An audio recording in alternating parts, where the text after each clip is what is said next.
Middle education के एक धमाकेदार वीडियो में आपका स्वागत है। आप देख रहे हैं टॉपर सीरीज वर्ष 2024, जिसका मुख्य उद्देश्य है आपको वार्षिक परीक्षा में टॉप कराना। देखिए, टॉपर सीरीज के अंतर्गत आपको वे सभी मोस्ट आईएमपी क्वेश्चंस प्रोवाइड कराए जाते हैं जो प्रीवियस ईयर में पूछा जा चुका है एंड इस बार आपके फाइनल एग्ज़ाम में देखने को मिलेगा। और इसका दूसरा बड़ा उद्देश्य है कि उन सभी बच्चों तक वीडियो को पहुंचाना जो गरीब हैं, किसी कारणवश से अच्छे स्कूल या अच्छे कोचिंग संस्थान को ज्वाइन नहीं कर पाते हैं, आप उन तक पहुंचाइए। बाकी टॉप कराने का काम मेरा है। देखिए स्टूडेंट्स, जैसे हम वीडियो में आगे बढ़ते हैं तो मैं आपको बता देता हूं कि जियोग्राफी जो आपका किताब है, मतलब भूगोल, यहाँ से हमने अध्याय 1, 2, 3, 4, 5 और 6 तक को अच्छे से कवर किया है। इस वीडियो में कवर करेंगे राष्ट्रीय अर्थव्यवस्था की जीवन रेखाएं, मतलब 7 नंबर का प्रश्न आपके परीक्षा में यहाँ से आएगा। 1 नंबर, 2 नंबर, 3 नंबर और 4 नंबर तक का क्वेश्चन यहाँ से बन सकता है। तो सारे क्वेश्चंस को कवर करेंगे और देखेंगे कि प्रीवियस ईयर में कौन कौन से क्वेश्चंस पूछे जा चुके हैं। तो बिना टाइम वेस्ट किए सीधे जंप करते हैं राष्ट्रीय अर्थव्यवस्था की तरफ और देखते हैं किस प्रकार के क्वेश्चंस यहाँ से बन रहे हैं। तो ये रहा आपके सामने अध्याय नंबर 7। हमारे अध्याय का नाम है राष्ट्रीय अर्थव्यवस्था की जीवन रेखाएं। मतलब इस अध्याय में हम देखेंगे कि हमारे देश की अर्थव्यवस्था कैसी है और इस अर्थव्यवस्था के आधार पर यहाँ की जीवन प्रत्याशा और जीवन रेखाएं कैसी है, मतलब व्यक्ति किस प्रकार से जीवन यापन करता है। यहाँ हम ये भी देखेंगे कि हमारे भारत देश में सड़क कितने परसेंटेज है, रेल कितने परसेंटेज है, कौन कौन सी सड़कें बनाई गई हैं ताकि हमारा भारत देश डेवलप हो सके। इन सब चीज़ के बारे में डिस्कस करने वाले हैं। एग्जाम में यहाँ से दूसरा नंबर क्वेश्चन से प्रिपेयर कर लेना आपके वस्तुनिष्ठ के हिसाब से। स्वर्णिम चतुर्भुज महाराजमार्ग के अंतर्गत कितने लेन वाली सड़कें की परियोजना प्रारंभ की गई थी, ये एग्जाम में देखने को मिलेगा। एंड आगे बढ़ते हैं तो यहाँ से आपको क्वेश्चन नंबर 4 प्रिपेयर करना है कि निम्नलिखित में से कौन सा परिवहन साधन भारत का प्रमुख साधन है। ठीक है, इन सारे क्वेश्चन से प्रिपेयर करना। नेक्स्ट पूछेगा कि भारत में रेलवे का निर्माण कब हुआ, कब से प्रारंभ हुआ था। और दूसरी चीज़ याद रखना कि रेलवे लाइन सबसे पहले कहाँ से लेकर के कहाँ तक चलाई गई थी, ये चीज़ देखने को मिलेगा। नए पैटर्न के आधार पर भारत में रेलवे जोन की संख्या पूछेगा, क्योंकि पहले रेलवे जोन की संख्या 16 हुआ करती लेकिन अब बढ़ गई है। इस चीज़ को ध्यान रखना, तो ये आपके एग्जाम में देखने को मिलेगा। आंसर मैं नहीं बता रहा हूँ, आंसर आप सब भी देख सकते हो। ठीक है, नीचे दिया गया है, मैं दिखा दूंगा आंसर, टेंशन मत लो। नेक्स्ट और कौन सा क्वेश्चन आएगा, हाँ प्रश्न क्रमांक 12 आप देख लेना, गैस पाइपलाइन है क्या है। ठीक है, ये एग्जाम में देखने को मिलेगा। बाकी 1 नंबर के क्वेश्चंस के लिए आपसे लगातार टेस्ट लिया जाता है, तो प्लीज़ टेस्ट के माध्यम से 1 नंबर के क्वेश्चंस अटेंड कीजिएगा। आगे देखते हैं अब हम 2 नंबर, 3 नंबर, 4 नंबर के क्वेश्चंस के। सड़क परिवहन के 3 गुण बताइए। गुण का मतलब होता है कि सड़क परिवहन से कौन कौन से लाभ होते हैं। तो सबसे पहले लाभ ये है कि व्यक्ति की जो दूरी होती है एक स्थान से दूसरे स्थान तक जाने के लिए वो कम हो जाती है। दूसरा नंबर, व्यक्ति को सामान को ढोने में, रख रखाव में उसको समस्या नहीं होती, आसानी होती है। और तीसरा नंबर आपको देखना है कि जो सड़क परिवहन है वो व्यक्ति के लिए आसान है, हर जगह उपलब्ध होता है, तो इसके थ्रू व्यक्ति आसानी से किसी भी स्थान से किसी स्थान तक पहुंच सकता है। बस ये 3 चीज़ आपको ध्यान रखनी है। चलिए आगे देखते हैं। नेक्स्ट हमारे एग्जाम में हर साल पूछता है कि रेल परिवहन कहाँ पर अत्यधिक सुविधाजनक एवं परिवहन का साधन होता है, क्यों। तो जो रेल परिवहन होता है वो भू आकृतियों पर, आर्थिक व प्रशासनिक कारकों पर प्रमुख साधन की तरह कार्य करता है।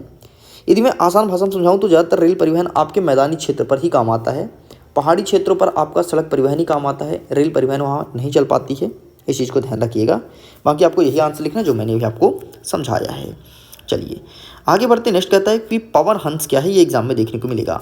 तो पवन हंस हेलीकॉप्टर लिमिटेड तेल व प्राकृतिक गैस आयोग तथा अपतटीय संक्रियाओं तथा अगम्य व दुर्गम भूभाग जैसे आपका उत्तर पूर्वी राज्य जम्मू कश्मीर, हिमाचल प्रदेश, उत्तराखंड के अतिरिक्त क्षेत्र में हेलीकॉप्टर सेवाएं उपलब्ध कराता है। इसे कहते हैं पवन हंस, एग्जाम में देखने को मिलेगा।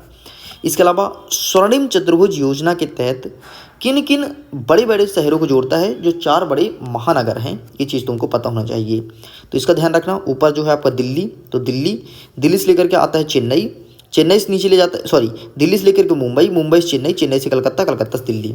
ये स्वर्णिम चतुर्भुज योजना के तहत 4 बड़े महानगरों को जोड़ता है। ठीक है, नेक्स्ट कहता है कि डिजिटल भारत क्या है।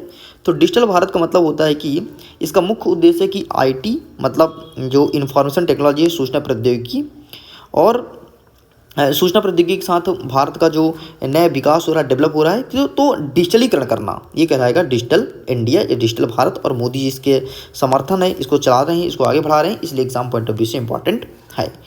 नेक्स्ट कहता है कि भारत देश का कितने प्रतिशत व्यापार समुद्र द्वारा होता है। तो भारत देश का 95% व्यापार समुद्र द्वारा होता है। इसका रीज़न ये है कि समुद्र द्वारा व्यापार करना सरल है और आसानी भी है ना, मतलब पैसे की खर्च कम होती है, आसानी से हम व्यापार कर सकते हैं। इसलिए 95% हमारा मार्केटिंग, हमारा व्यापार, हमारा अनेक देश साथ संबंध समुद्र द्वारा ही जुड़ा हुआ है। ठीक है। नेक्स्ट एग्जाम में देखने को मिलेगा कि भारत की सबसे लंबी राजमार्ग सुरंग का नाम क्या है। तो अटल टनल है, ठीक है, जो कि 9.022 किलोमीटर है। ठीक है, और ये भारत देश की विश्व की सबसे लंबी है, इस चीज़ को ध्यान रखिएगा। नेक्स्ट कहता है वायु परिवहन का राष्ट्रीयकरण कब हुआ था, मतलब हवाई जहाज का। तो ध्यान रखिएगा 1953 में वायु परिवहन का राष्ट्रीयकरण किया गया था।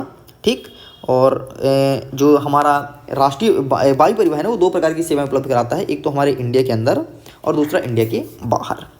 चलिए, एग्जाम में बस इतने ही क्वेश्चंस बनेंगे 2 नंबर के हिसाब से। आगे बढ़ते हैं 3 नंबर के हिसाब से, देखते हैं 3 नंबर के हिसाब से। यहाँ पर ये रहा स्वर्णिम चतुर्भुज, जिसके बारे में उल्लेख कर रहा था। तो स्वर्णिम चतुर्भुज महाराजमार्ग क्या है। तो देखिए यहाँ पर लिखा है कि भारत सरकार ने दिल्ली से कलकत्ता, चेन्नई से मुंबई व दिल्ली को जोड़ने वाली 6 लेन वाली एक महाराजमार्ग की सड़क परियोजना प्रारंभ की है। इस परियोजना के तहत 2 गलियारे प्रस्तावित हैं। प्रथम जो गलियारा है वो श्रीनगर से लेकर के कन्याकुमारी तक जोड़ता है, और जो दूसरा है वो आपको पूर्व पश्चिम, मतलब आपके सिलचर मतलब असम से लेकर के पोरबंदर मतलब गुजरात तक जोड़ता है। ये है मेन स्वर्णिम चतुर्भुज योजना का उद्देश्य। आगे बढ़ते, नेक्स्ट कहता है कि रेल परिवहन की अपेक्षा सड़क परिवहन क्यों महत्वपूर्ण है।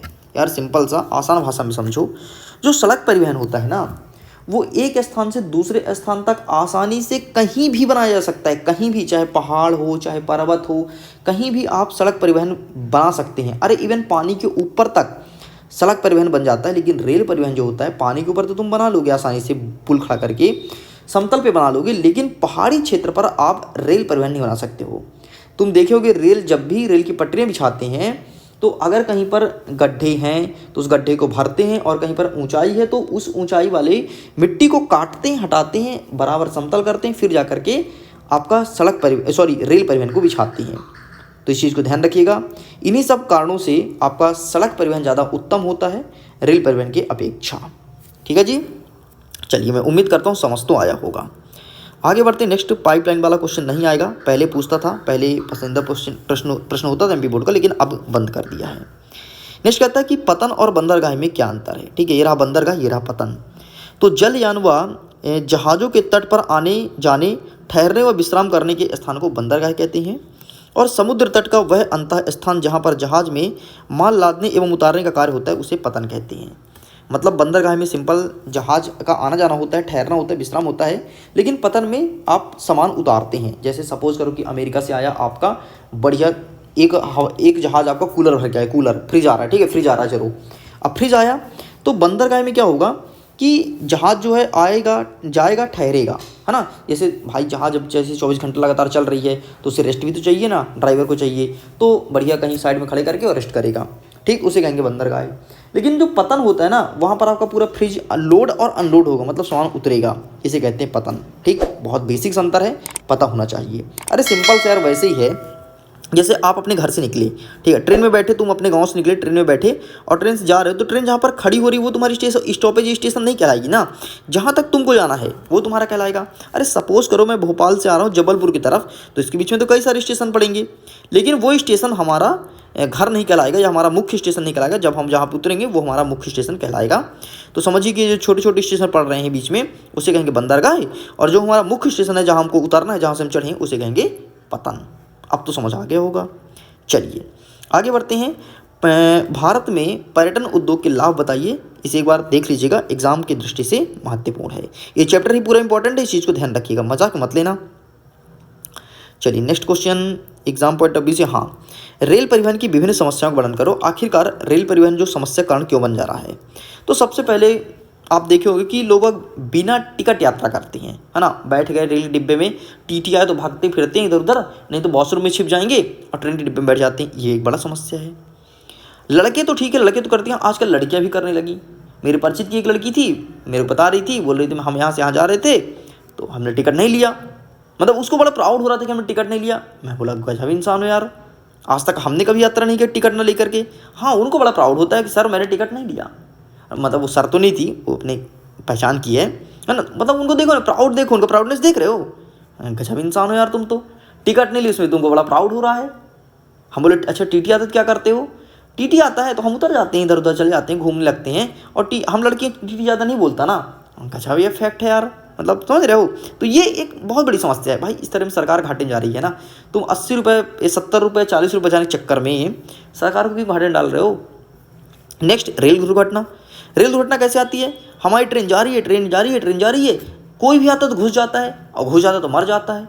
अब भाई ट्रेन लोहे का है, तुम अब अचानक घुस गए तो तुम कैसे बचाएंगे? अरे अचानक छोड़ो, अब तुम आकर के ट्रेन पटरी में खड़े हो गए तो ट्रेन अचानक नहीं रुकती यार, लंबी गाड़ी होती है, लंबी गाड़ी को रुकने में टाइम लगता है। अगर हम अभी यहाँ पर ब्रेक मारेंगे तो वो ना कहो जाके 2 किलोमीटर दूर रुकी गाड़ी, है ना। ये एक बड़ा समस्या है रेल दुर्घटना का। और इसके बाद कभी कभी रेल भी टकरा जाता है, एक रेल उधर से स्पीड में आ रही है, दूसरी रेल इधर जा रही है, टकरा गया। ठीक है, इस प्रकार से आपको लिखना है। बाकी देख सकते हैं यहाँ पर कई सारे पॉइंट लिखे, पॉइंट बस याद कर लेना, बाकी आप डिफाइन अपने से स्वयं करना। चलिए जी, यहाँ से बाकी कोई क्वेश्चन नहीं का बेटा, आप इन्हें स्किप कर सकते हैं, स्किप करिए, कोई दिक्कत नहीं, बेझिझक जिस क्वेश्चन को टिक करें बस उतना करना है। तो इस प्रकार से आपके जियोग्राफी को पूरा कंप्लीट कर दिया हूँ। अब आपका एक नेक्स्ट किताब है भारत और समकालीन विश्व 2। तो अब जियोग्राफी से तुम टेंशन फ्री रहो। ठीक है, अब हम कवर करेंगे भारत और समकालीन विश्व 2 के सभी क्वेश्चन और आंसर को। कल तक में ये भी कंप्लीट हो जाएगा, टेंशन मत लो। ठीक है, आज अभी कितने 23 तारीख है ना, फिर 24 तारीख तक वो भी कंप्लीट कर दूंगा। फिर 25 तक में आपका दोनों का चैप्टर जो नीचे वाला बच्चे को वो कंप्लीट हो जाएगा, सॉरी 25 को, और 26 को चल जाना तुम पेपर देने। ठीक, टेंशन मत लो। बाकी तुम्हारे पास जो मॉडल पेपर है, मॉडल पेपर आ चुका है मेरे पास, एक सेट का आ चुका है, 2 सेट का कल तक आ जाएगा, और मॉडल पेपर का भी वीडियोस तुम्हारे सामने आने लगेंगे, टेंशन मत लो। फिर बूस्टर डोज तो वो तो है ही, है ना, टेंशन क्या बात है। चलिए, तो मैं वीडियो एंड करता हूँ, जल्दी मिलते हैं एक नेक्स्ट पार्ट की वीडियो में, जिसमें आगे मतलब अध्याय 8 को बहुत अच्छे से समझेंगे। Okay, bye bye.